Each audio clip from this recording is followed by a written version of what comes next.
जय हिंद, जय भारत। मैं हूं रीना सुतार और स्वागत है आप सभी का सैनिक न्यूज विद रीना में। आज के इस वीडियो की शुरुआत करते हुए सबसे पहले बात कर लेंगे उन टॉपिक की जिसकी जानकारी लेकर आज के इस वीडियो में आई हूँ। देखिए, 50% डीए बेसिक में हो मर्ज, कर्मचारी और पेंशनर्स की ये सबसे बड़ी मांग अब सरकार के पास पहुंच चुकी है। अगर आप रेगुलर वीडियोस देख रहे हैं तो आपको उस लेटर की जानकारी होगी। जो लेटर लिखा गया है एक संगठन के द्वारा और ये लेटर जो है सरकार के पास पहुंच चुका है। चलिए आज के इस वीडियो में विस्तार से इसके बारे में बात करते हैं।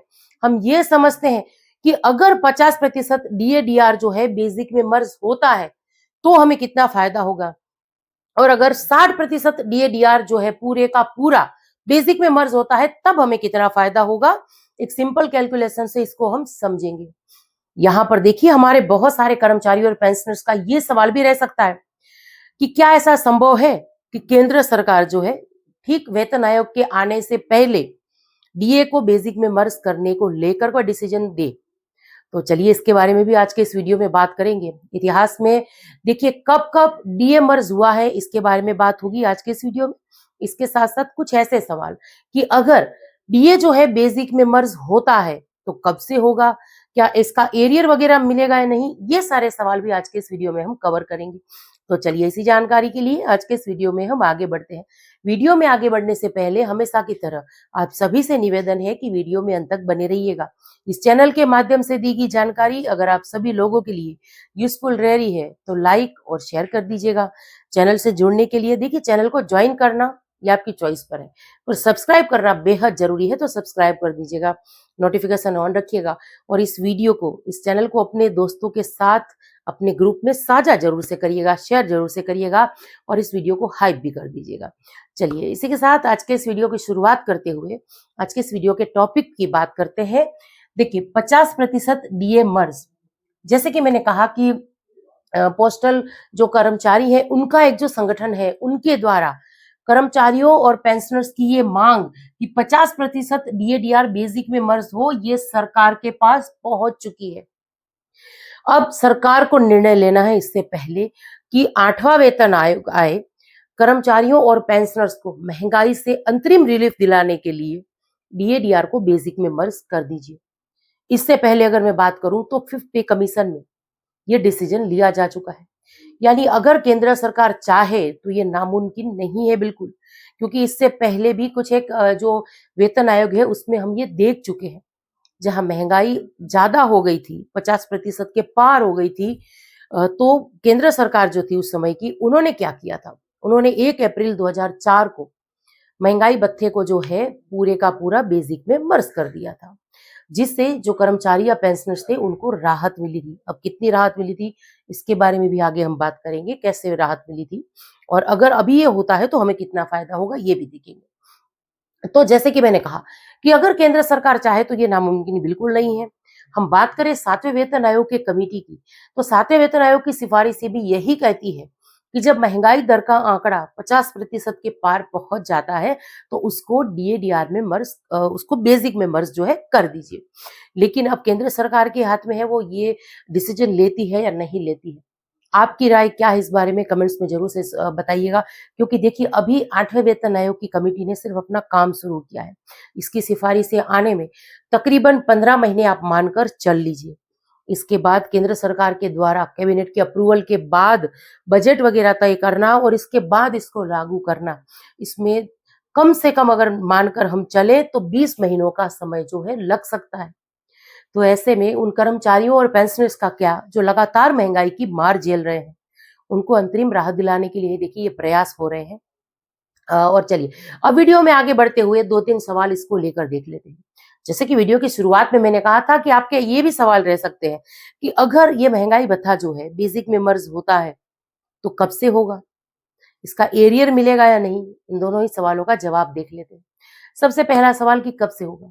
जैसे ही केंद्र सरकार ये मन बना लेती है कि कर्मचारियों और पेंशनर्स को अंतरिम राहत देनी है, वो डिसीजन ले लेगी, लेटर्स वगैरह जारी हो जाएंगे, पहले कर्मचारियों के लिए फिर पेंशनर्स के लिए। तो इसके बाद जो है सभी बैंक हो चाहे हमारा स्पर्श हो इसको लेकर प्रोसेस शुरू कर देगा। ये बात रही कि चाहे मार्च में, अप्रैल में, मई, जून, कभी भी अगर केंद्र सरकार डिसीजन लेती है और ऐसा फैसला जब सामने आता है तो इसको लेकर कार्रवाई शुरू होगी। और मांग जो रखी गई है कर्मचारी संगठनों के द्वारा, वहां पर यह कहा गया है कि बेसिक में मर्ज जो है वो 1 जनवरी 2026 से करिए।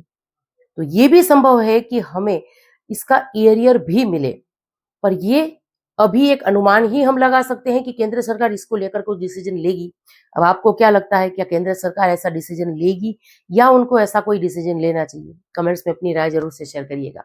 चलिए, इसी के साथ हम आगे बढ़ते हुए बात करते हैं कि अगर केंद्र सरकार ऐसा कोई निर्णय लेती है और जो अभी हमें 60% के हिसाब से महंगाई भत्ता मिल रहा है, उसी पूरा 60% को जो है बेसिक में मर्ज कर देती है तो हमें फायदा होगा, या सिर्फ 50% बेसिक में मर्ज होता है तो हमें फायदा होगा?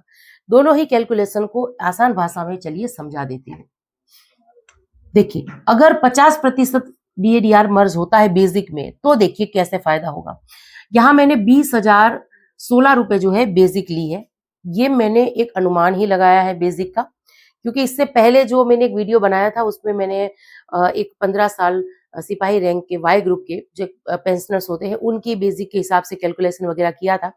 तो उसमें मुझे बहुत सारे कमेंट्स आए थे कि मैम हवलदार रैंक की पेंशन लेनी चाहिए थी, नायब सूबेदार रैंक की पेंशन लेनी चाहिए थी, उसके एग्जाम्पल के बाद समझाना चाहिए था।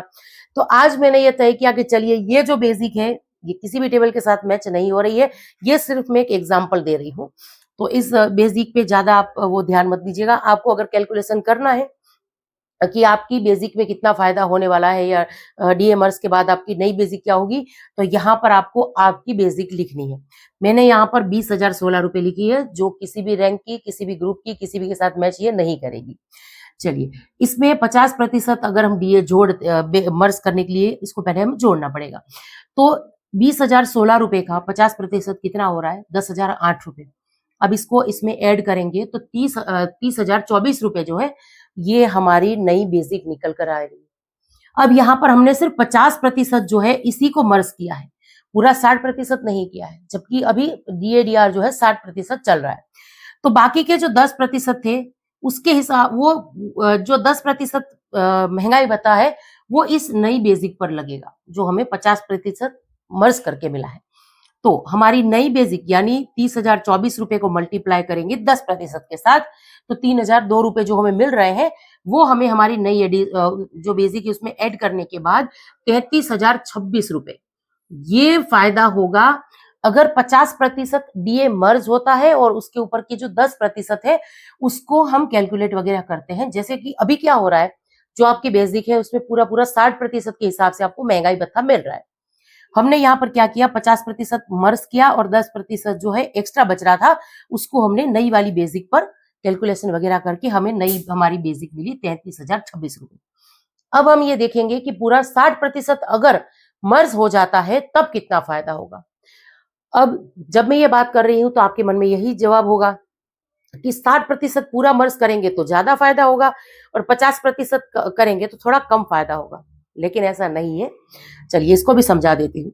अगर 60% मर्ज करते हैं तो देखिए, जैसे कि 20,016 रुपए हमारी बेसिक थी, उसमें यहाँ पर हम 60% के साथ उसको अगर मल्टीप्लाई करते हैं तो 12,010 रुपए जो है हमें मिल रहे हैं हमारे महंगाई भत्ते के।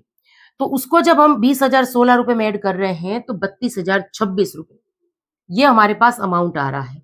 ये पूरा बेसिक हमारे पास आ रहा है। कब आ रहा है? जब हम 60% मर्ज कर रहे हैं। और यहां हमने 50% किया था तो 30,024 आए थे, पर फिर भी अमाउंट ज्यादा है। क्यों ज्यादा है? क्योंकि यहाँ पर 10% महंगाई भत्ता ऐड किया था और यहाँ जब पूरा 60% जो हमने इसमें मर्ज कर दिया तो हमें 32,026 रुपए जो है बेसिक मिल रही है। तो बेसिक भले ही 50% में कम मिल रही है, लेकिन 10% अगर हम उसमें डीएडीआर जोड़ रहे हैं तब ये ज्यादा फायदा दिख रहा है। तो अगर बात करूं 50% अगर डीएडीआर में मर्ज होता है तो हमें ज्यादा फायदा होगा, बजाय इसके कि 60% पूरा जो है बेसिक में मर्ज हो जाए। चलिए, अब आप भी इसी कैलकुलेशन के हिसाब से आपकी जो बेसिक है उसके हिसाब से नई बेसिक मुझे कमेंट्स में जरूर से शेयर करिएगा। और आज के इस वीडियो की जानकारी जो है आपको यूजफुल लगी हो, पसंद आई हो तो लाइक और शेयर जरूर से करिएगा। इसी के साथ मिलते हैं अगले वीडियो में कुछ नई जानकारियों के साथ। जय हिंद।